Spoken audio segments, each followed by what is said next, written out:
ধ্যায়ত বিষয়ান পুংস সঙ্গস্তেষুপ জায়তে সংগাত সঞ্জায়তে কামঃ কামাৎ ক্রোধঃ V জায়তে ক্রোধাৎ ভবতি সন্মোহ সন্মোহাৎ স্মৃতিবিভ্রম স্মৃতিভ্রংশাৎ বুদ্ধিনাশ বুদ্ধিনাশাৎ প্রণশ্যতি। বিষয়গুলি নিয়ে চিন্তা করলে সেগুলির প্রতি মানুষের আসক্তি জন্মায়। অর্থাৎ আপনি যখন কোনো বিষয়ের চিন্তা ভাবনা করেন তার প্রতি আপনার আসক্তি জন্মায়। কে বললেন? ভগবান বললেন অর্জুনকে। আসক্তি থেকে জন্ম হয় কামনা।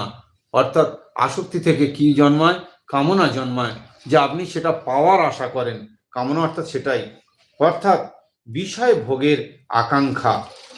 সেই কামনা প্রতিহত হলে জন্মায় ক্রোধ।